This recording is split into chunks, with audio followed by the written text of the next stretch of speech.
Ассаламуалейкум барлықтарыңызға, қалайсыңдар? Бүгін сол сіздерге қысқаша өзімнің жаңа жұмысым туралы айтып кеткім келеді. Жаңа жұмысқа орналасып жатқанымды айтып кеткім келеді. Жаңа жұмыс ол трак драйвер деп аталады. Ағылшынша, қазақша жүк көлігін айдау, алыс жолдарға айдап бару, жүк тасимыз сол алыс жолдарға. Сол трак айдаймын, короче айтқанда, американскша трак деп аталады. Көп жерлерде негізі тракты түсінеді. Сол қазіргі кезде сол тракта дос баламның компаниясында дос баламмен бірге стажировка өтіп жатырмын. Алдағы уақытта, қазіргі кезде бір апта уже айдап тастадық. Алдағы уақытта әлі үйренетін нәрселер көп. Үйреніп, может бір айдан кейін Алла қаласа, может өзім жеке шығар, может или бірге айдап жүре береміз. Тракқа орналасу үшін қандай документтер керек? Міндетті түрде разрешение на работу керек, рұқсат қағаз керек жұмысқа деген.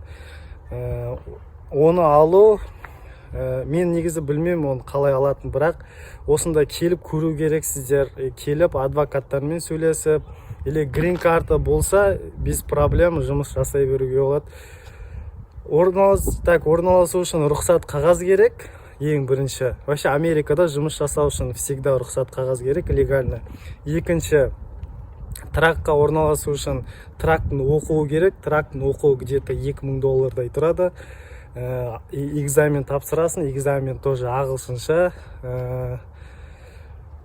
Тапсырғаннан кейін барып сізге жүк көлігінің правасын береді. CDL деп аталады Америкада. Сол CDL-ді алғаннан кейін барып, любой компанияға барып жұмыс жасай аласыздар. Ал тракқа жұмыс бар ма дегенге Америкада мен айтар едім, соңғы 10 жылға менің ойымша трак драйверлар, жүк айдайтын адамдар өте қажет. Өйткені Америкада көптеген компаниялар, көптеген фирмалар даже перевоз,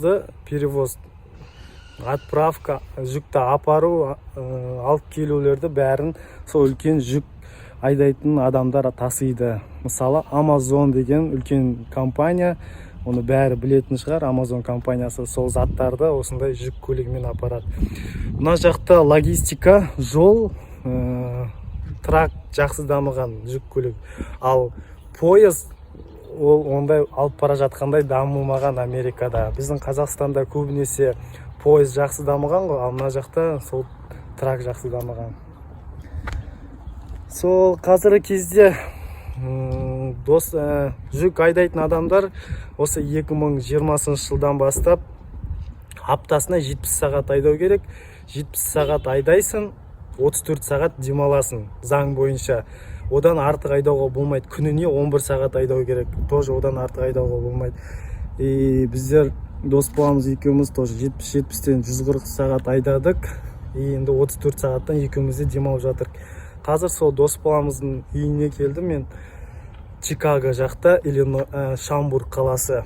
Өзім негізі Флоридада тұрам, Орландо. Ол южный жақ, ол жақта вечный жаз. Қазіргі кезде бізде, мысалы, плюс 25-30 болсақ, мына жақта примерно плюс 5-10 градус. Жалпы осы сұрақтарыңыз болатын болса, төменде комментарийға қалдырсаңыздар болады. Бар білгенмен жауап берем. Сіздермен болған Асхат Америкадан. Рахмет көп-көп, сау болыңыздар.